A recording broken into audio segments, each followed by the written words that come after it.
Bienvenidas y bienvenidos a No es tan tabú, Baila Negra y Malú, un espacio donde vamos a hablar sin filtros, sin miedo y con mucha sinceridad sobre todo eso que a veces incomoda, pero que es necesario decir en voz alta. Sexo, relaciones, maternidad, dinero, salud mental y muchos temas más. Solo conversaciones que son reales, entrevistas, experiencias personales sin censura, consejos de expertos e inexpertos y claramente muchas risas, porque al final nada es tan tabú como nos han hecho creer. Cada jueves vamos a estar destapando un nuevo tabú, así que no te lo pierdas. Hola y bienvenidos a otro episodio de No es tan tabú, Baila Negra y Malú. Yo soy la Negra. Y yo soy Malú. Y hoy vamos a hablar sobre un tema que últimamente se le ha dado la importancia que merece darse y que adicional a eso creemos que es muy importante discutirlo de una manera abierta porque antes era considerado demasiado tabú. Hoy vamos a hablar sobre la masculinidad tóxica y la salud mental de los hombres. Para esto tenemos un invitado demasiado especial que se llama Santiago Bonivento. Hola Boni, ¿cómo estás? La Lish, Malú, un placer estar acá con ustedes, me siento absolutamente honrado y feliz de poder acompañarlas en el podcast y poder compartir, un poco el conocimiento, pero sobre todo las experiencias que he podido tener al respecto del tema. Ay no, nosotras de verdad súper felices de poder tener el día de hoy acá y queríamos empezar la conversación con una pregunta que nos surge y es, dadas las circunstancias sociales que hemos visto que se han desarrollado a través del tiempo y que el hombre ha tenido ese rol de macho empoderado, que tiene que proveer, que siempre tiene que ser, nunca puede ser débil, siempre tiene que ser como ese sustento ante todas las situaciones. ¿Alguna vez te has visto inmerso en una situación donde tú digas, no sé, como te limitas a levantar la mano o a pedir ayuda porque dices, la gente va a pensar mal de mí o de pronto no soy lo suficientemente fuerte o demás, como qué va a decir la gente? Sí, sin duda, yo creo que un poco esas situaciones no distinguen géneros, especies, son absolutamente naturales en cualquier persona y todo lo contrario, yo creo que uno lo vive mucho más interno y hasta ahorita se está empezando a convertir en un tema que es ampliamente abierto, natural y especialmente para los hombres siempre se ha convertido una especie como de secreto, ¿no? De lo guardo, me lo consumo, queda dentro de mí y realmente yo creo que no es ajeno y no distingue, reitero, entonces termina siendo un poco esa levantada de mano la salida final que uno tiene cuando no debería ser la final sino debería ser casi que el comienzo. Entonces yo creo que pasa en el trabajo, pasa en las relaciones con las personas, con los amigos, en situaciones de estrés ni se diga, y yo creo que el burnout, los temas relacionados con esas quemadas en general suelen ser naturales en cualquier persona. Entonces la respuesta concreta es sí, sin duda. Me encanta, total. Y yo quiero que, digamos, que estaba leyendo el otro día también, que es un dato muy curioso, y es, normalmente de 10 suicidios que se presentan en el mundo, 8 son masculinos. Y siento que la razón por la que eso se atribuye es porque normalmente los hombres tienden, como tú decías, a no levantar la mano a tiempo y a sentirse que uno se está ahogando como en un vaso de agua antes de poder hablarlo. No sé cómo sea con tus grupos de amigos, cómo sea normalmente o cómo es visto ante la sociedad la posibilidad de tener esas conversaciones, porque pues no sé, si yo en un momento estoy triste, agobiada, asustada, que me ha pasado y ya lo he hecho con Malú en esta misma casa cuando ya recién se estaba mudando y no tenía ni un solo mueble y llegamos acá y me acuerdo perfecto como si fuera ayer, María Andrea, Malú y yo nos sentamos en el piso con una caja de pizza y ellas me escucharon llorar creo que 6 horas. Yo no siento que la verdad sea así entre ustedes, entre grupos de amigos, que sea de la misma forma y que ustedes tengan esa posibilidad como de poder sentir cómo se sienten, pues hablar de cómo se están sintiendo. Sí, yo creo que, es decir, creo que el hombre por naturaleza muchas veces es mucho más retraído en ese tipo de exteriorizaciones del llanto, la misma levantada de mano y un poco más retraído. Ahora, en situaciones particulares mías, creo que un poco, y esto ha sido una construcción permanente, esto no ha sido un tema de un día me levanté y ya, sino he logrado evidenciar que la mejor fórmula para poder salir de los problemas, salir de los miedos, salir de la incertidumbre, es hablando, y es hablándolo con mis amigos, es hablándolo con el terapeuta o la terapeuta, incluso en escenarios en donde a veces hablar es más difícil, como el trabajo, suelen ser como válvulas de escape, y yo creo que es literalmente asociado a eso, cuando no hay una válvula de escape en una manguera o en cualquier cosa, el agua se reprime y yo creo que la única opción es abrirla. Los hombres tenemos que ver la fórmula de abrir esas válvulas de escape, o si no, cifras como esas, que son escandalosas, tienden a pasar, exactamente. Son una locura, pero ¿cómo empezaste a hacer conciencia de esto y cómo cambiaste ese modus operandi que es tan normalizado? Porque digamos que todo esto sí, digamos, puede ser que por naturaleza los hombres tiendan a retraerse mucho más, pero también el refuerzo social es absolutamente fuerte y claro, donde, por ejemplo, que es algo que he visto que es tendencia en TikTok, cada vez se dice menos, pero los hombres no lloran, no sea una niñita.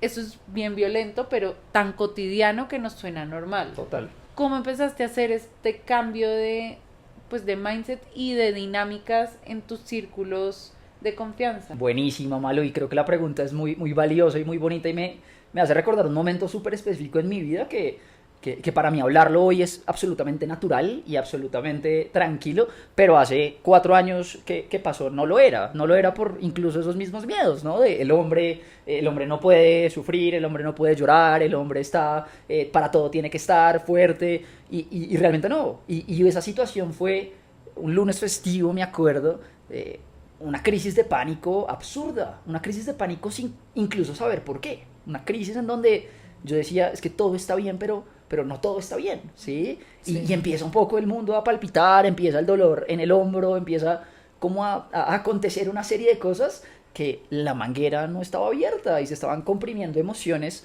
incluso sin yo saberlo, ¿sí? Claro. Porque muchas de las emociones que uno va sintiendo por el trabajo, por el estrés, por la incertidumbre, son cosas que van quedando y uno no se va dando cuenta. Y exploté en el sentido que dije, necesito poder empezar a cambiar un poquito ese chip de decir, no puedo tragarme yo todo, ¿sí? Pero ahí sí te entendí bien, sí. Más o menos pensaste que te estaba dando un infarto. Sí, más o menos, literal, la crisis de pánico, literal, la crisis de pánico que me dio a mí, y les estoy hablando de pandemia, que creo que también tuvo mucho que ver con esa situación de caos, de incertidumbre, vino acompañada de siento que todo está bien, pero también siento que nada está bien, ¿me hago entender? Okay, entonces era un estado en el cual yo decía, ok, tengo muchísimas bendiciones, tengo una cantidad de cosas, pero no siento que esté completo.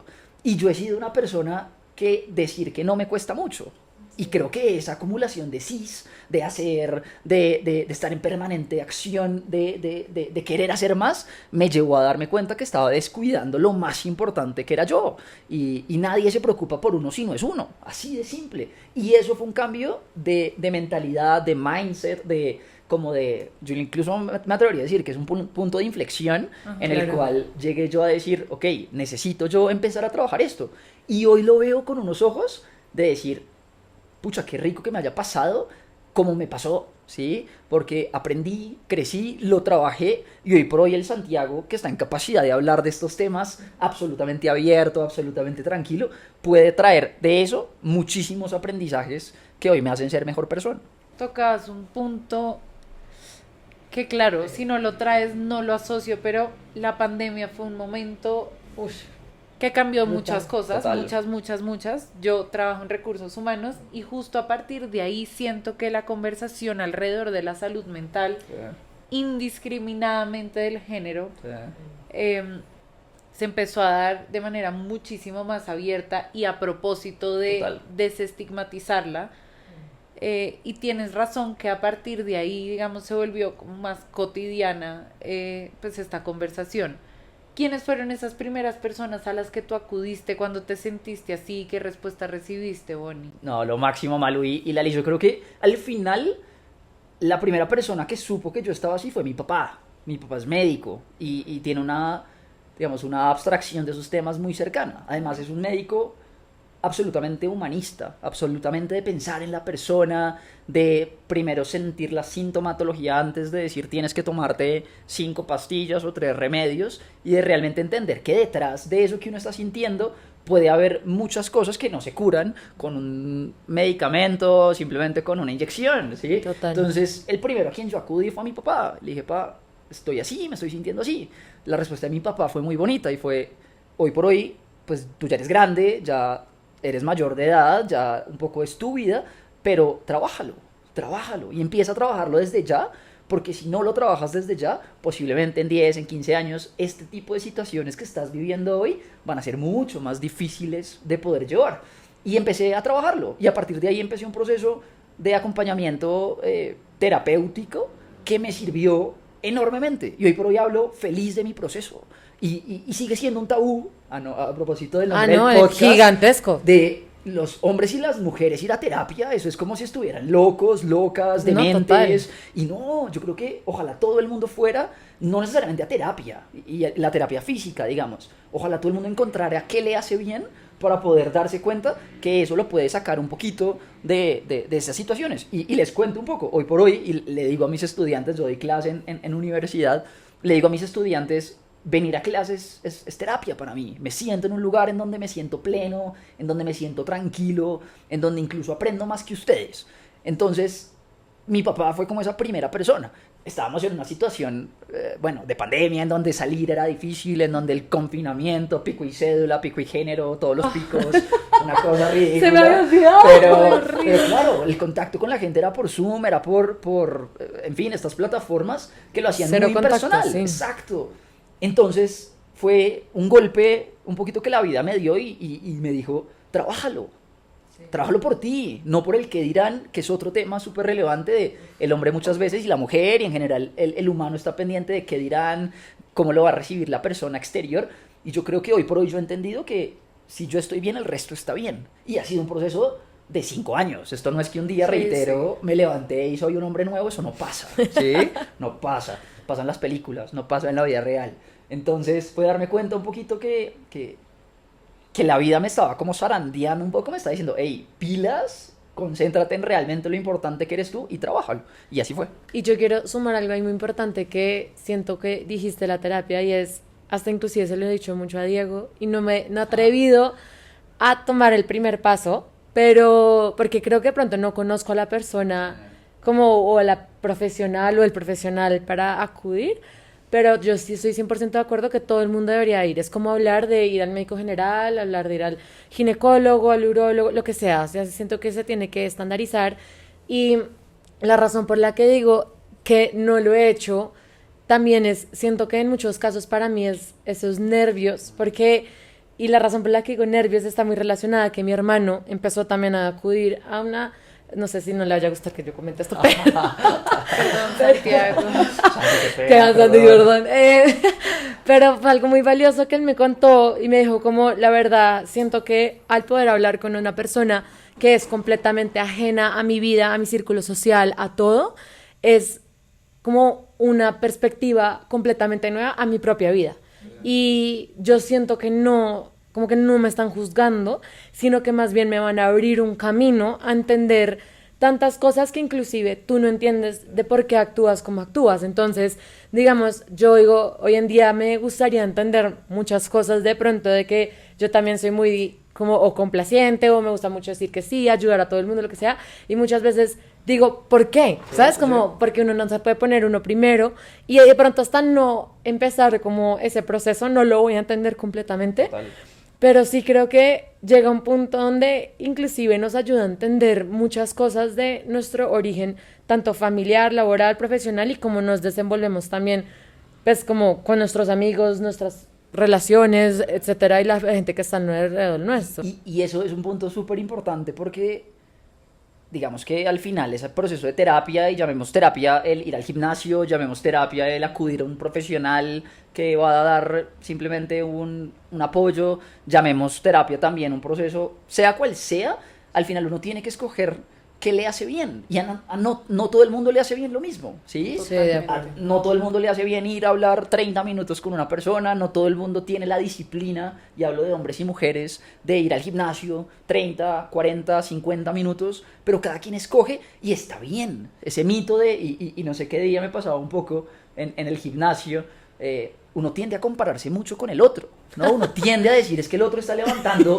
10 Yo kilos. soy la reina de eso. ¿Yo por qué Pero soy en todos levantando los 8? contextos, ¿no? Todo, exacto. Entonces uno dice, pero la expresión, mierda, estoy por debajo de con quien estoy al lado, yo puedo. Y resulta que de pronto no puedes. Simplemente es un tema de que te estás comparando y la vida pasa eso. O de pronto inclusive no es que no puedas, sino que es un proceso distinto para todo el mundo. O sea, él de pronto lleva 3 años, 5 años, 10 años en el gimnasio, por eso levanta el peso que levanta. Claro. O puede que, digamos, para mí sea un proceso en el trabajo. Puede que yo me compare con la analista que está al lado mío, pero el analista que está al lado mío lleva mucho más Total. años haciendo lo que yo llevo haciendo. Entonces, pero siento que esa comparación es completamente innata a lo que somos. Bonnie, toda esa experiencia personal que tuviste, esta apertura que te lanzaste a tener con tu papá, ¿te cambió de alguna manera la perspectiva y el approach con los hombres cercanos a ti en tu vida? Sé que el contexto de la pandemia no te permitía tenerlos cerca físicamente, pero esto hizo que tuvieras una apertura distinta ante los temas de salud mental con hombres cercanos a ti. Sí, sin duda. Y creo que uno tiene que vivirlo en carne propia para darse cuenta que uno no es el único, ni el primero, ni va a ser el último que va a estar padeciendo eso. Entonces fue darme cuenta, y más que darme cuenta, fue de alguna manera como interiorizar el hecho que es absolutamente normal.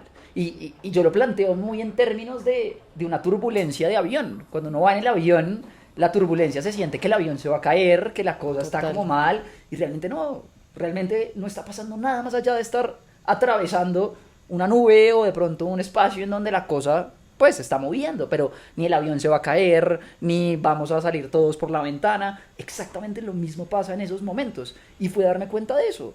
Y además, justo a la pregunta ahorita, fue un poquito ese proceso que yo hice, estuvo muy encaminado al psicoanálisis, Ok. a entender que todo lo que yo viví en ese momento y en esa crisis que no se desató en un día, lo importante también es entender que la crisis viene de tiempo atrás, solo que uno no se da cuenta y es un poco silenciosa, y los hombres somos más silenciosos aún de poder exteriorizar ese tipo de cosas. Fue darme cuenta que muchas de las cosas que yo estaba viviendo eran por lo que había pasado hace 25 años, desde el nacimiento, desde incluso el embarazo. Soy hermano trillizo, nací de 7 meses, y fue darme cuenta que todo eso que uno va evolucionando no es que un día me levanté y tuve la crisis, sino es una suma de factores que vienen desde el momento en que uno se engendra. Entonces fue bien bonito, fue por eso mismo, porque me hizo, más que cambiar, reafirmar el hecho de que nadie está exento de vivir ese tipo de situaciones. Y reitero, hoy lo hablo con la calma que me inspira un proceso en donde seguí trabajando, en donde seguí haciendo relaciones sociales, en donde la vida no para, pero a la vez, si uno va con la velocidad de la vida, se va dando cuenta que va tan rápido que uno se descuida a uno mismo. Y yo creo que eso es cuando uno tiene que decir, venga, paremos un segundo, analicemos qué está pasando y recompongamos el camino.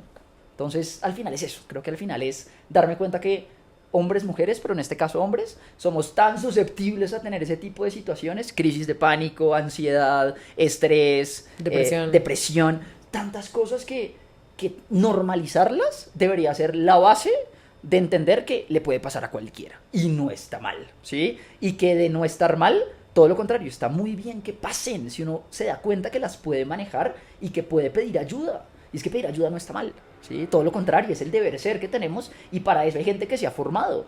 Llámese psicólogo, psiquiatra, terapeuta, terapia bíblica, holística, coach, sí, lo que sea, el nombre que sea, que todos tienen su forma de verlo y cada uno tiene su approach, y creo que eso es valioso. Y a mí me da mucha curiosidad porque tengo una amiga que ahí sí me reservo quién es, pero el otro día estábamos comiendo y nos dijo súper además orgullosa porque ella empezó también un proceso de psicología como con su coach y con su psicóloga, y empezó a entender como muchas cosas que ella no entendía porque le costaba mucho demostrar cualquier tipo de emoción. Y llegó tan emocionada a la mesa a decirnos, no saben, hay un montón de emociones. Y nosotras, O sea, como así que, o sea, eso es obvio, o sea, todo el mundo sabe que hay, o sea, la película Inside Out, ¿sabes? Como que hay un montón y ya, para mí no era obvio, o sea, para mí yo no sabía, porque muchas cosas las trataba de atribuir a un sentimiento únicamente y no era eso. O sea, de pronto la razón por la que no podía mostrar o felicidad o tristeza era por miedo y el miedo se derivaba en ansiedad y la ansiedad se derivaba en que yo no podía como manifestarle a las personas cómo me estaba sintiendo, cómo manejar mi tiempo, como muchas cosas que están en la vida. Y yo digo, qué curioso que inclusive, porque hoy en día, pues, no sé, la formación ha como ha evolucionado mucho en los niños, inclusive para tratar de como esa formación, como, la verdad no me acuerdo muy bien el término, pero es como más como hands-on, más llevar a los niños de la mano, más como una formación un poco más, no tan a la antigua de el chancletazo y tome que no aprendió, sino hoy en día es como más como cognitivo. Correcto, esa era la terminología. Ese era el tema. Y entonces, como que creo que a nosotros también de pronto mucho nos faltó, porque pues a ver, nuestros papás hicieron lo que pudieron con lo que tuvieron en ese momento y estuvo bien, pero en la forma, pues en la crianza creo que también viene y deriva mucho eso, de que inclusive nuestros mismos papás nos pudieron formar en un sentido donde hablar o decir o llorar estaba mal visto, sí, ¿sabes? Como mostrar cualquier tipo de emoción, específicamente en los hombres, es que usted es un hombre, usted no puede llorar, y siento que no tiene por qué manifestarse o una crisis o algo en específico, porque creo que todos estamos esperando a que eso pase, ese detonante, esa crisis o algo para pedir ayuda, cuando en verdad deberíamos empezar a ver todas esas señales de alerta que tú dices que uno puede ir viendo, pero que como en cualquier relación tóxica uno decide hacer así, tapar, sí. empezar a lograr identificarlas y pues 100% si tú no las logras identificar, sí pedir ayuda. Total. Para poder Y les quiero contar dos anécdotas muy, muy bonitas del proceso. Mis terapias o la terapia a la cual yo fui, que fue maravillosa y hoy por hoy le agradezco y creo que hay un Santiago, no digo que antes y después porque sigue siendo el mismo Santiago, pero sí con un crecimiento personal antes y después, eran con tapabocas y absolutamente pues distancia y el brazo, porque estábamos en pleno COVID y la cosa era más difícil, pero yo me resistía un poco a seguir en esa virtualidad, a que el contacto por cámara, el contacto a la distancia y de alguna manera me ayudó mucho ese contacto. Y la segunda anécdota que les cuento también es que yo vengo de una profesión que es absolutamente esquemática, ¿no? Sí. El derecho, donde uno se salga un poquito del cuadrado, se desestabiliza. Donde uno piense un poquito más allá de la norma o más allá de lo que es el deber ser, inmediatamente se siente que el mundo le cruje y que la cosa está absolutamente mal. Y a veces no digo que vaya en contra de la ley, no, pero sí de alguna manera entender muchas veces que la dinámica de la vida, y lo hablo a nivel personal, tiene que salirse de esa psicorrigidez tan cuadriculada. No está mal, reitero, está bien ser cuadriculado, pero todo extremo es malo. Y como todo extremo es malo, llevarlo a un lugar en donde uno diga, es que si yo no hago eso, entonces ya el mundo se me va a acabar, pues tampoco. Y aprendí algo también, Malú y Lalish, básicamente entender que lo único cierto que hay hoy por hoy es lo que estamos viviendo hoy. Lo que pasó, pues es difícil de controlar de alguna manera. O de cambiar. O de cambiar. Aprendí de eso. Y lo que viene, pues no sé qué venga. ¿Sí? Y eso es lo bonito de la vida. Si uno supiera al final que la vida va a ser absolutamente esquemática y uno tuviese lo que va a pasar mañana, pasado mañana, la cosa pierde un poco de sentido. No, y de magia. Pues, y de magia, porque la vida al final termina siendo eso. Es un poco la incertidumbre de no saber qué puede pasar mañana, para bien y para mal. Y ahí es donde uno empieza a cambiar la mentalidad y decir, eso que me pasó a mí y esa crisis de pánico que tuve en ese momento, que en otra situación pudo haber sido peor, pudo haber sido un infarto real, pudo haber sido un derrame, y fisiológicamente exteriorizado de una manera diferente, me hizo darme cuenta, primero que tengo que agradecerle a la vida el hecho de poder abrirme los ojos y decir, hey viejo, concéntrate en ti, estás haciendo mucho, estás dando mucho por los demás, estás metido en 70.000 cosas, bájale un poquito, ¿sí? Bájale, me cuesta mucho bajarle, porque me encanta ir a 10.000 por hora, y hacer, y volver a hacer, y dar clase, y ir al trabajo, y me apasiona, pero me hizo decir, venga, ¿qué es lo realmente importante? Y ahí la diferencia entre lo importante y lo urgente juega un papel completo. ¿Qué es urgente? Pues yo, ¿sí? ¿Qué es importante? Lo demás. Entonces, si yo tengo esa distinción clara en la vida, la cosa sin duda fluye mejor. Y hoy por hoy, 4 años y medio después de ese episodio, puedo decir que vivo la vida con esa mentalidad y me falta mucho. O sea, yo no soy pues perfecto, no, todo lo contrario. Todos los días me acuerdo para no volver a caer en esa situación, no porque no quiera volver a caer, sino porque aprendí de esa situación tanto que ya me di cuenta cómo no llegar allá y poder de pronto mejorar en lo que estoy haciendo para poder ser cada día mejor. Y cada día es una oportunidad de ser mejor, en todo sentido, con amigos, con el novio, con la novia, con lo que sea, ¿sí? Y creo que eso lo hace a uno sentirse vivo y ya, creo que es la razón de ser. No, total. Y yo creo que algo que me resonó mucho que dijiste y es, creo que también el tema de ser muy cuadriculados también está muy atado a la profesión. Y algo de, pues que lo ató mucho a la salud mental, pues sé que estamos hablando obviamente del caso de los hombres específicamente, pero digamos, en mi experiencia personal, yo tuve una crisis muy parecida y fue en quinto semestre donde yo dije, no sé qué hacer con mi vida, no sé, me angustia, me puse a llorar, o sea, le dije a mis papás, creo que voy a dejar botado todo, o sea, me voy para la miércoles, literal, que nadie me encuentre. Y después tuve la misma crisis cuando ya tomé la decisión de que no quería ejercer lo que había estudiado. Sí. Y no te puedo mentir, pero empecé a enfermarme, me dio neumonía, se me empezó a caer el pelo del estrés. Y durante todo este proceso, por más de que yo me pudiera estar muriendo, lo único que pensaba era, me siento como un absoluto fracaso. Y era horrible porque todo valía 3. O sea, que me pudiera morir en ese momento, que estuviera enferma, que me dio COVID, se me colapsó medio pulmón y yo lo único que pensaba era entregar el trabajo y decirle a mis papás como soy un absoluto fracaso, ¿sabes? Como que no sé cómo arrancar de ceros, no sé por qué no quiero ejercer, entonces ¿a qué me voy a dedicar si no sé hacer otra cosa? Porque esto fue lo que estudié y creo que lo relaciono es porque vi la noticia del pobre niño que no fue al grado de los Andes y pues se desapareció y los papás pensaron que lo habían secuestrado y que el chino terminó apareciendo como en los llanos, no sé, porque no tenía cómo decirle a los papás que no se podía graduar. Entonces yo digo, y mucha gente salió juzgando el tema y yo digo, muchas veces no nos ponemos en los zapatos de la persona y de lo que está atravesando y creo que el tema laboral también en muchos casos puede ser un detonante demasiado grande en la salud mental de los hombres específicamente, o pues también, pues en mi caso personal lo fue. Sí, de todos. Es que, ¿sabes qué? Que igual se ata a conversaciones que ya hemos tenido en este podcast y es ponerse en los zapatos de alguien más es muy difícil cuando son experiencias muy lejanas a nuestras realidades. Total. Que es justo lo que decías ahorita, Oni, es, pucha, claro, una vez estuve ahí, fue mucho más fácil entender que no soy el primero y que no ser el último. Antes de eso, tal vez era hasta invisible, entonces el hecho de que alguien hable de, tuve un ataque de pánico, tú dices, ¿qué es eso? Qué raro, ¿sentiste que te iba a morir? ¿Qué? ¿Qué es eso tan raro? No, ni idea. X y mi vida sigue normal, claro, pero cuando tú ya estabas ahí o en un lugar parecido, cercano, ese nivel de empatía y de entendimiento, ponerse en los zapatos del otro resulta mucho más fácil. Total. Y por ende conectar con experiencias parecidas 100%. Pues resulta casi natural. Sí, y yo les digo algo, yo tengo un término que tengo para situaciones justamente de esos, que es que hay que platanizar la situación, ¿sí?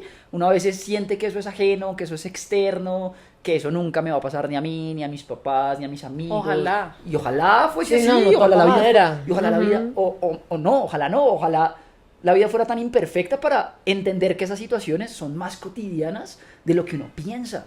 Y ¿Tú sientes que hay que vivirlo para realmente entenderlo? Porque yo solo lo pregunto por una razón, y es, yo siento que en la medida en la que lo hablemos, lo visibilicemos, ojalá llegue el punto donde, qué bueno que nunca te dé un ataque de pánico, pero que entiendas perfecto por qué da, cómo se siente y cómo ayudar a una persona que sí está ahí. 100%, Malu, y yo creo que el hecho de haberlo vivido, más que de darme cuenta en carne propia lo que se siente, es darme cuenta que estoy en capacidad de ser un agente de cambio, ¿sí? 100%. De hablarlo, de platanizarlo, de exteriorizarlo, y por eso yo creo que debe dejar de ser tabú, y más en los hombres. Los hombres somos dados a ocultar, a tapar, soy el fuerte, soy el macho, soy el mejor, por estereotipos que nos han creado, un poco salidos de novelas, televisión, series, en donde exteriorizar este tipo de cosas es difícil. Y yo estoy seguro que mucha gente hoy, en este mismo instante en el que estamos grabando este programa, está viviendo una situación de esas. Y qué mejor que poder decir, oiga, no está solo o sola, ¿sí? Le pasa a más gente de la que usted piensa, solamente que no se habla. Debería ser tan normal hablar de esto, y lo vi en un podcast hace un par de meses ya. Debería ser tan normal hablar de estos temas que son tabú, que debería ser casi que normal hablarlos en la mesa del comedor cuando se está comiendo. A ver, es que hay un dicho famosísimo, y le dice mi papá todo el tiempo, de religión, de plata, de Sí, política, no se habla. sexualidad, Sí, sí, sí. no se habla en la mesa. Pero pues a ver, experimento. Somos 3. Claro. De los 3, creo que los 3 hemos estado en duda. situaciones, Sí. ¿Sí? llámese ataque de pánico, llámese momento de crisis, llámese como lo quieran llamar. Total. Y es que y tapar mal un poco el sol con un dedo. Es que el sol está ahí, ¿sí? Si uno quiere tapar el sol con un dedo, no lo va a poder hacer, por más de que quiera. Y por eso, y no digo que en la mesa de la familia solamente, en las reuniones con amigos, con amigas, con la gente cercana, incluso con alguien con quien no se tenga esa cercanía, poder hablarlo, interiorizarlo, y sobre todo una mano amiga. Al final, la mano amiga mía en esa situación fue mi papá. Fue después terapia, fueron mis amigos, mis amigas. Claro, hasta ahorita no, pero lo empiezo a hablar de una manera mucho más abierta, y hoy por hoy me siento muy tranquilo. Y yo les digo algo, yo creo que nada compra la tranquilidad. Mucha gente habla que no se compra la felicidad, pero para mí la felicidad es tranquilidad. En todo sentido, es poder acostarme a dormir y decir, hoy estoy tranquilo. ¿Por qué? Porque hice las cosas bien. Y creo que eso va atado a lo que estamos viviendo. Digamos que en caso mío, lo que viví hace 5 años y lo que soy hoy, pues en lo que estoy haciendo en mi día a día. Bueno, yo les tengo una pregunta un poco controversial al respecto, pero que creo que también ha sido algo que ha afectado muchas relaciones, especialmente desde el lado de los hombres, pero es, ustedes, bueno, la opinión de los dos es, para mí es, ¿ustedes qué opinan de lo que puede llegar a ser una casa o un hogar, por así decirlo, donde quien provea sea la mujer y no el hombre, y el hombre sea la persona que se queda en casa y tenga ese rol? ¿Ustedes como sociedad creen que ya estamos en ese punto donde podemos normalizar esa situación y que a los hombres no les dé como ese golpe en el ego o en la autoestima o en la moral de que la mujer sea quien es la que ahora provee en un hogar? Pues mi opinión es, no sé si como sociedad estamos listos, la verdad no lo sé, creo que es generalizar demasiado y me cuesta mucho pensar como tan macro, ¿sí? Mi opinión personal y como yo veo la vida es, yo no estaría dispuesta a ser proveedora de un hogar, igual que no estaría dispuesta a que me provean. Pero porque nos concibo en igualdad de condiciones. Sí. Entonces, si bien les contaba antes que estuve en una situación donde no es que me proveyeran, pero la diferencia de ingresos era significativa, esto sí generó una dinámica en la relación donde me sentí desfavorecida. Okay. Por ende, no lo repetiría. Pero en la misma medida, no siento que a mí me generaría muchísima admiración ser la proveedora 100% de un hogar. Dicho esto, 100% concibo una relación de pareja como un trabajo en equipo. Sí, entonces, si estamos en igualdad de condiciones, por cualquier motivo, salud física, salud mental, cualquier motivo, hubo un layoff, se quedó sin trabajo, me pongo la camiseta y hago que las cosas sigan con normalidad, pero igual esperaría que si fuera el caso contrario, pero yo no creo que yo estaría dispuesta a entrar en una relación donde 100% la otra persona vaya a proveer todo, ni donde yo 100% vaya a proveer todo, porque siento que para mí, en mi experiencia personal, esa admiración mutua y esa independencia un poco que sí da la parte económica es muy importante. Sí. Entonces lo veo como un trabajo en equipo, lo veo como algo de dos, no me parece que tenga que ser 50-50 para nada, siento que existe una proporcionalidad donde hay algo que es justo y cada uno da hasta donde puede. Y no es porque yo vaya a cuestionar la virilidad de mi pareja siendo que soy una persona heterosexual, entonces por eso hablo de virilidad. No va por ese lado, sino más por lo que les cuento. Como sociedad, no lo sé, no es tan común. Sí, entonces exacto. asumo que de pronto no, pero no tengo ni idea. Sí, yo creo que parto de la confianza. Si hay confianza en la relación como debe haberla, y creo que se cimenta sobre eso, creo que esos temas son absolutamente fáciles de llevar a la mesa nuevamente. Y yo creo que la mesa tiene algo bonito, y alguna vez me lo decían, es que tiene 4 patas, ¿no? Y al final está estable. Si le falta una pata, la mesa flaquea, se cae. Y ese tipo de conversaciones hacen que la mesa permanezca completamente estable. Y hay que llevarlo, y hay que, creo yo, y es mi opinión, valga la redundancia, personal, hay que estandarizar esos temas y hay que normalizar esos temas. Nuevamente, un tabú, ¿no? ¿Qué pasa si uno trabaja y el otro no, de una manera, digamos que diferencial? Y yo les digo algo, y es mi opinión nuevamente. Creo que la mujer es mucho más organizada en muchas cosas que el hombre. Estoy de Es acuerdo. mucho más total. No te vamos a refutar eso, Bonnie.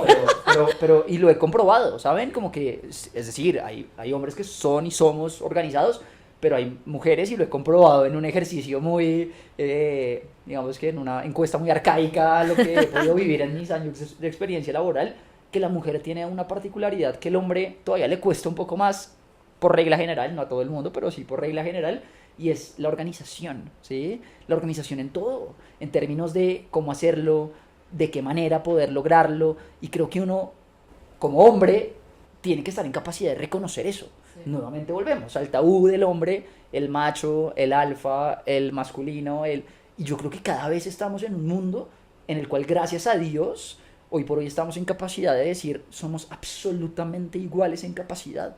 Hoy por hoy hay mujeres cada vez más capaces que hombres, y hay hombres más capaces que mujeres. Sí, total. En todas las industrias, en todos los segmentos. Entonces yo creo que sensibilizar sobre eso es, creo que la piedra angular de poder decir, hoy por hoy el mundo mira hacia allá, ¿sí?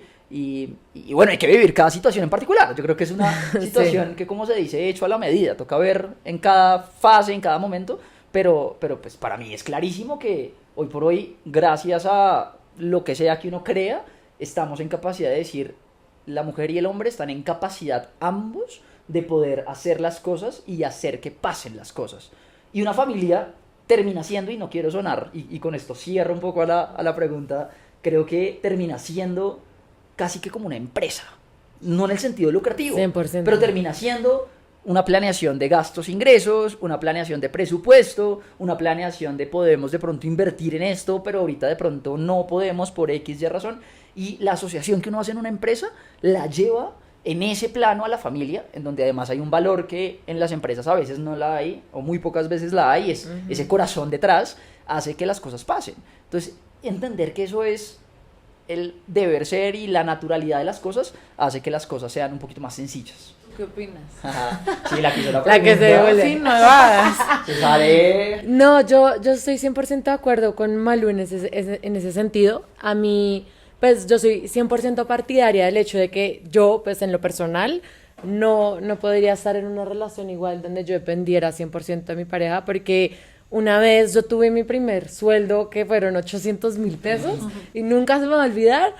Desde ese día mis papás 100% no me volvieron a dar un peso, y yo sé lo que es valerse por uno mismo y tener que pedirle a alguien así sea 1,000 pesos porque es que no tengo para un desodorante, para mí es lo más, pues no sé, es como, y perdone la palabra, pero es como denigrante, como que, porque si soy capaz, porque si tengo trabajo, porque si puedo hacer tantas cosas, tendría que depender de alguien para obtener lo que yo quiero o lo que me merezco inclusive, porque muchas veces no son cosas como que de la necesidad, sino de gustos también, y que si uno trabaja, pues que se los tiene por qué dar. Entonces, estoy 100% de acuerdo con eso. Siento que la admiración hacia tu pareja hace que todo sea completamente más fácil, porque cuando uno no tiene esa admiración, entonces como que muchas cosas también empiezan a flaquear y es más complejo como en un futuro ver algún tipo de proyección, Sí.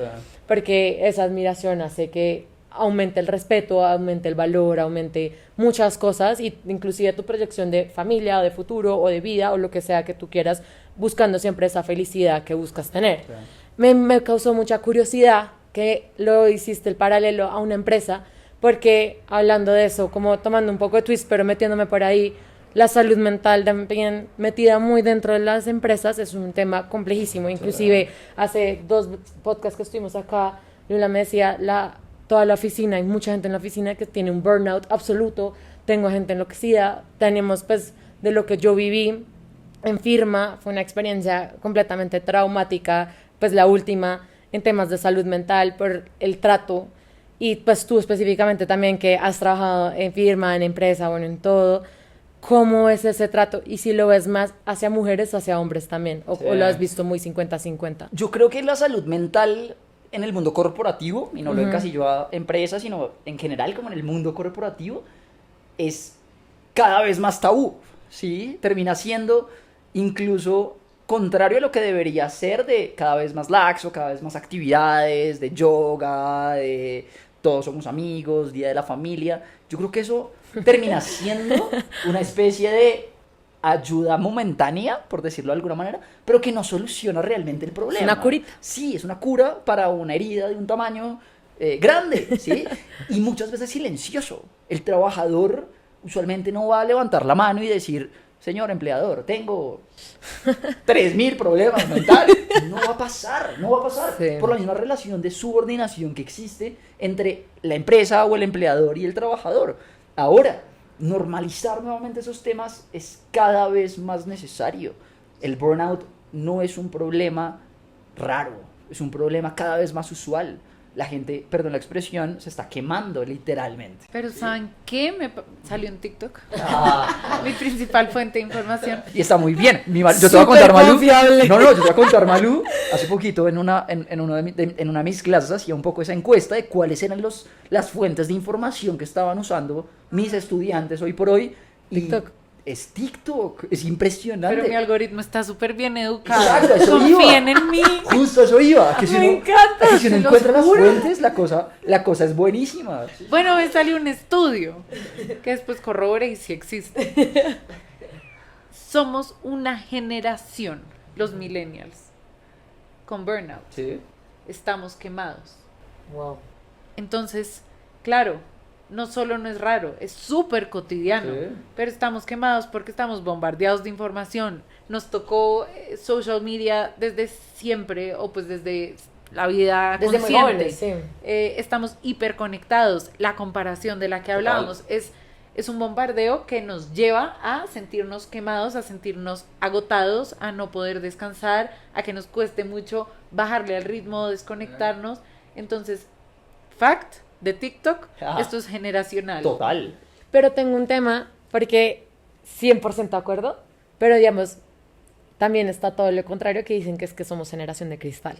No sé si han escuchado mucho Sí, que la lo he gente oído. está hablando que Sí. ya porque la gente no aguanta que den feedback o lo que sea, que somos generación de cristal. Saben que yo he dejado de oír, o sea, la frecuencia con la que oía ¿Ha ese disminuido? término, pero muchísimo. Sustancial. Qué bien, porque yo tuve una época que tuve la discusión, inclusive con mi hermano, del tema, porque él trabaja en private equity, que es una industria muy compleja, y él dice, ¿cómo no? Y él dice, no, es que lo que pasa es que la gente ya está muy desacostumbrada a que le den feedback, la gente no quiere que, pues como que te digan que estás haciendo las cosas mal, no sé qué, y yo digo, es que hay un gran diferenciador, Sí. o sea, son dos cosas, una cosa es que a ti te den un feedback relacionado a tu trabajo, que esté como de tu performance, de cómo estás haciendo, y que seas 100% entre los márgenes de respeto y dentro de lo que está contemplado en lo que es tu trabajo. Tampoco como pasarse a los extremos de las horas de que tú tienes que trabajar 40.000 horas al día porque sí o porque no, lo que sea. Siento que eso no es ser generación de cristal, creo que viene, o sea, pues a lo que viene siendo como la generación de cristal, que creo que es como lo que la gente le está diciendo, eso es porque ya no hay feedback, pero como que tú ya no estás dispuesto a aceptarlo. Pero creo que muchas veces se confunde con el tema de que también hay muchos abusos, y cuando la gente empieza como a levantar la mano, a decir no quiero, o pues me está afectando quién soy, o ya están atacándome a mí personalmente, y esto no es algo que yo esté dispuesto como a lidiar, y prefiero como levantar la mano independientemente de las consecuencias que eso traiga, porque tú dices, y lo dijiste ciertamente, si yo levanto la mano puede que inclusive me echen, pues porque, Sí. ajá, pero siento que es un problema muy grave, porque por tratar de disminuirlo, como de hacerlo al lado por decir, es que son generación de cristal, también siento que se está tapando un problema que Dios quiera, y como dice Malú, ya no se habla tanto hoy en día o ha disminuido sustancialmente, pero creo que sí es un factor bastante grande. No, y yo les digo algo, yo creo que hoy por hoy la preocupación más grande de un joven, jovencita próximo a salir un poquito a ese mundo profesional que es consumidor, es decir, el paso de la universidad a la vida profesional, para mí debería ser mucho más como digerible, ¿saben? Uno salta un día de ser estudiante a ser un profesional, o nos llamemos profesional, a entrar en prácticas o cualquiera de esas figuras que existen, y realmente uno se siente que uno no sabe nada, ¿sí? Uno llega el primer día de trabajo y dice, ok, 5 años, 4 años, 3 años de carrera técnica, tecnológica, profesional, lo que sea, no sé nada, ¿sí? Y es muy usual que eso pase, casi que lo raro es que no pase, es que uno diga, uy, yo sabía eso, y creo que un poquito y yo creo mucho en que esa mentoría finalmente hace que ese tipo de problemas como el burnout, un poco esas cuestiones de la generación de cristal, de oiga, me dijo que no estaba bien, entonces ya inmediatamente entro en escándalo, cuando hay que saber manejar primero las emociones, y yo sí creo que la inteligencia emocional hoy por hoy es casi que la única inteligencia que va a ser la inteligencia del futuro. ChatGPT hoy por hoy está lista para resolvernos problemas, Copilot para reducir textos, en fin, las plataformas están migrando a un sistema en el cual el intelecto ya, no digo que no sea necesario, sino está mutando a ser prescindible en ciertas cosas. Sí. Memorizar, ¿para qué memorizamos hoy por hoy si a un clic tenemos la información, ¿sí? Entonces yo siento que esos temas de burnout, de generación de cristal a nivel corporativo, tienen que manejarse de una manera no solamente inteligente por parte de las empresas, sino también aterrizar el problema, decir, venga, esto es real, no tapemos el sol con un dedo diciendo vamos a hacer un día de la familia, vamos a hacer, que es por ley además, pero no hagamos cosas que de pronto nos hagan ser como para publicación y decir estamos trabajando en esto cuando realmente el problema detrás es mucho más de fondo. Sí, todo eso como que intenta reducirnos a que tenemos baja tolerancia a la frustración, pero creo que justo no va por ese lado, sino que cada vez tenemos más claros los límites y qué es lo sano y aceptable, que me parece muy bien. Sí. Bonnie, para cerrar, pero devolviéndome un poco a algo que hablamos por encima antes, y me parece una gran oportunidad para retomar el tema que nos convoca, es, ambas hablábamos antes de lo importante que es sentir admiración por, en este caso la pareja, pero la admiración en general. Siento que igual hemos hecho un misconception de qué son esas cosas que hacen que las personas admiren a los hombres, porque tendemos a reducirlas a justo esas cosas estereotípicas que les cargan tanto de esas responsabilidades de ser el proveedor, no llorar, no hablar de emociones, no ser vulnerables, siempre estar bien. Ser el CEO, ser de no sé qué. Exacto. Quiero preguntarles a ustedes hoy, ¿qué les hace sentir admiración por los hombres que los rodean? Chévere. Yo creo que muchas cosas. Yo creo que la admiración, primero, es la esencia de sentirse vivo. Si uno admira a la mamá, al papá, al hermano, a la hermana, al amigo, a la amiga, al presidente, al vicepresidente de la compañía, lo que sea, uno siente de alguna manera que la emulación que quiere tener por esa persona es completa. Entonces yo creo que la admiración es parte del sentirse vivo. Si uno deja de admirar, creo que ese día está muriéndose lentamente. Primero. Y dos, yo creo que la admiración por mis amigos, mis compañeros, mis colegas, mis jerárquicamente superiores, pasa por una cosa en particular, Malú, y es un poquito el yo querer tomar lo bueno, pero también lo malo de esas personas, y decir, quiero emular lo que ellos me están mostrando que es bueno, y decir, eso es lo que yo quiero hacer en responsabilidad, en disciplina, de pronto en cosas que yo diga, eso que está haciendo esa persona es clave, y yo tengo algo muy bonito y muy digamos que muy de mí, y creo que es algo que he venido formando también, y es que soy muy observador. Me gusta observar las dinámicas de las personas. en el gimnasio, decir, venga, pero esta persona, ¿por qué está levantando ese peso? Si no es más fuerte que yo, si no tiene más músculo que yo. Ajá. Y hablo mucho del gimnasio porque ayer estuve, de hecho, entonces me permite asociar mucho los temas. Pero venga, ¿por qué puede? Y muchas veces no pasa por el hecho de que tenga más fuerza o de pronto que sea más fornido, sino porque está haciendo mejor la técnica. Por ahí va la cosa. Y si uno empieza a observar a la gente y decir lo bueno, pero también lo malo, oiga, esta persona definitivamente no me gusta cómo actúa, esta persona siento que en esto está de pronto padeciendo cosas que yo siento que no van conmigo, poder decir, ok, yo tengo que trabajar en eso para no parecerme a esa persona en eso. Y hablo de amigos, colegas, directivos, lo que sea. Y creo que si uno hace esa diferenciación, puede decir, eso es realmente lo que yo quiero construir. Y vuelvo y pongo un tema muy importante y es, hoy por hoy vivimos de comparación, ¿sí? De compararnos. Este tiene más likes, esta tiene más seguidores, este le fue mejor en esto, este levanta más peso, este juega mejor tenis que yo, lo que sea. Y creo que ese es el peor error que uno está cometiendo hoy por hoy, aun cuando la sociedad lo lleva a uno a eso, a compararse, ¿no? TikTok, el algoritmo está hecho para compararse, Facebook está hecho para compararse, Instagram está hecho para decir cuántos likes tienes, en fin, creo que la vida misma va encaminándose a admirar las cosas buenas, pero también de pronto decir, esto yo no quiero que yo lo vaya a emular en un futuro o en un presente.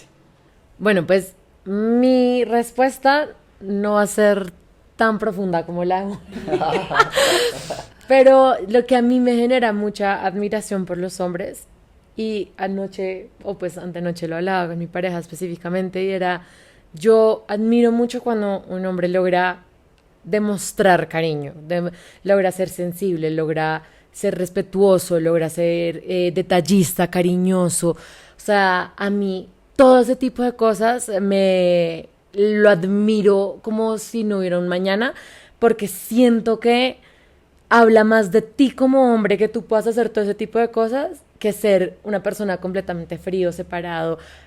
Yo no estoy diciendo que sea entre meloso, amargoso, no, tampoco, o sea, todo entre sus debidos límites, pero a mí me genera mucha admiración ver que un buen hombre sea un buen hijo, o sea, que trate a su mamá como la mujer de su vida, con respeto, que a las personas que va a tratar con el mismo respeto a una persona que, no sé, que recoge basura como a la persona que es el presidente, ¿sabes? Yo de eso lo admiro como nunca. Admiro en un hombre su capacidad también de responder, porque muchas veces yo entiendo que nosotras como mujeres logramos hacer multitask, hacer todo al mismo tiempo, pero a veces cuando uno necesita un polo a tierra, no hay nada mejor que tener, o pues en este caso una pareja que te ayude a sentar cabeza, en el sentido de decir como bájale 20 revoluciones, que todo se puede, pero con calma, piénsalo con cabeza fría, porque uno también en ese mismo de poder tratar de hacer todo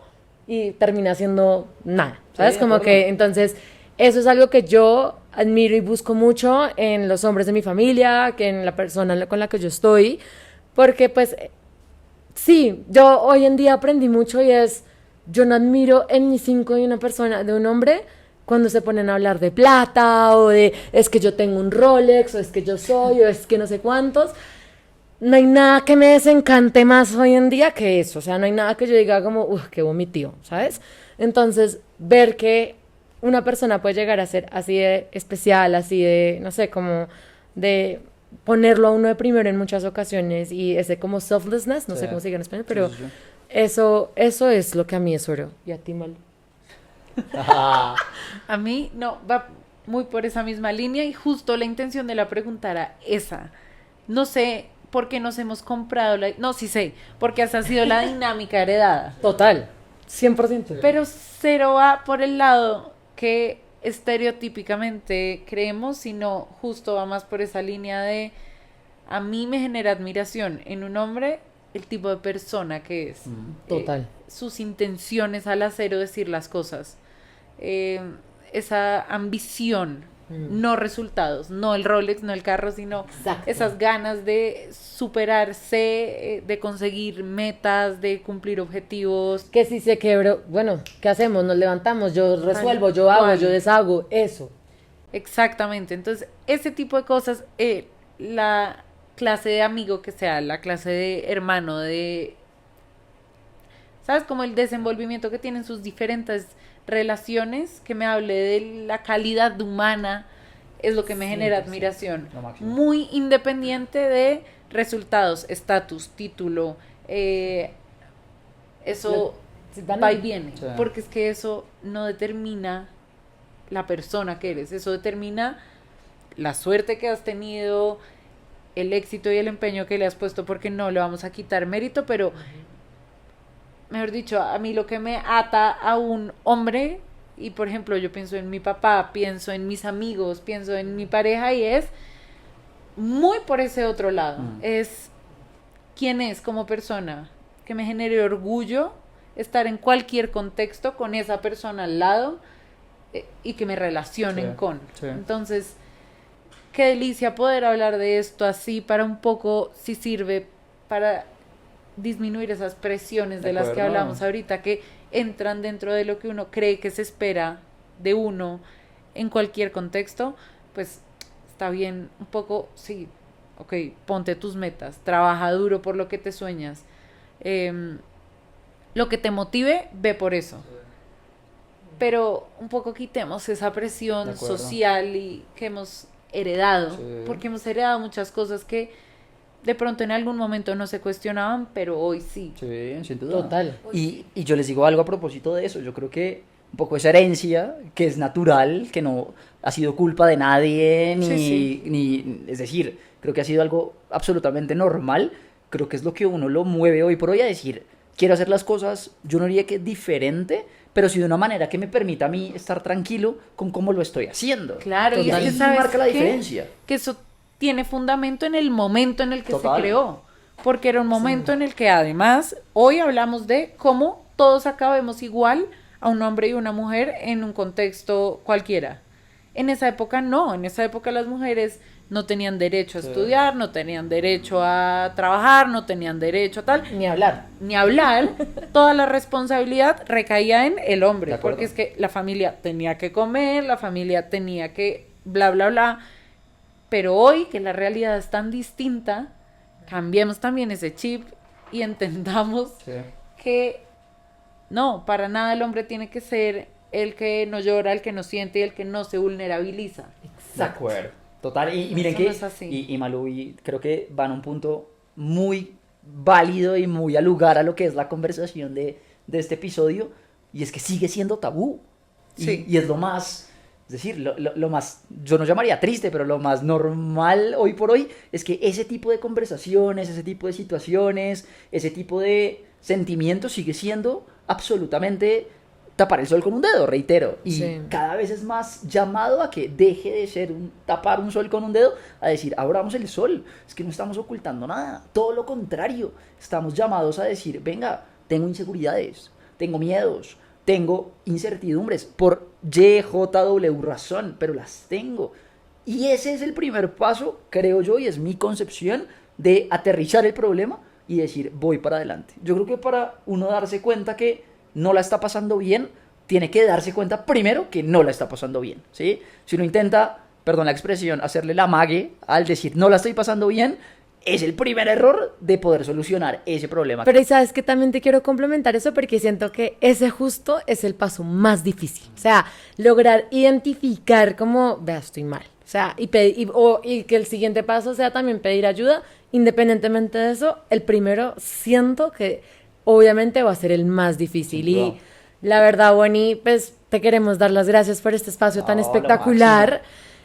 Para nosotras es de sumo valor como poder compartirle a todo el mundo, como lo que decía Malu al final, como bajémosle un poquito, relajémonos, veamos las cosas en la igualdad de condiciones, quitémosle la presión, empezamos a entender que esto es un tema que a todo el mundo le ha pasado. Pues 3 de 3 hemos tenido una situación muy similar, lamentablemente, porque no es una situación que uno diga, fue pucha, qué delicia, pero sí que le abre a uno los ojos. Y la verdad, muchísimas gracias por venir. Esta siempre será tu casa. Gracias por llenarnos de tu conocimiento, de todas las vivencias que has tenido, porque sé que a mucha gente le va a servir, o de pronto lo sea para identificar si están pasando por un momento parecido. Yo, solamente una cosita adicional, les digo, este tipo de espacios le sirven más a uno que incluso al mismo programa, ¿saben? Y eso es lo más bonito y es lo más valioso, el poder decir, después de este programa salí siendo mejor. Sí. Así que a ustedes, aparte de que son amigazas del corazón, que creo que ese detalle no es menor para yo poder abrirme y poder decir estoy en un lugar seguro, poder decir qué rico que esto deje de convertirse en un tabú. Totalmente. Ay, Bonnie, gracias, gracias. Creo que conectarse con historias que uno siente cercanas y tan reales, pues hace mucho más fácil y acorta ese tramo a ese análisis y ese primer paso que cuesta Total. tanto. Entonces, de verdad, gracias. No, a ustedes. Y a ustedes nos vemos en el próximo episodio de No es tan tabú. Queríamos, antes de cerrar el capítulo, darle las gracias a Daniela Donoso por la ayuda con el logo, de verdad que sin ella no tendríamos marca hoy en día, y a Diego Parra y a Oscar Rada por todo el tema de su ayuda con la producción de nuestro podcast, pues porque sin ellos nada hubiera sido posible. Entonces nos vemos la próxima vez. Chao. Hasta el otro jueves.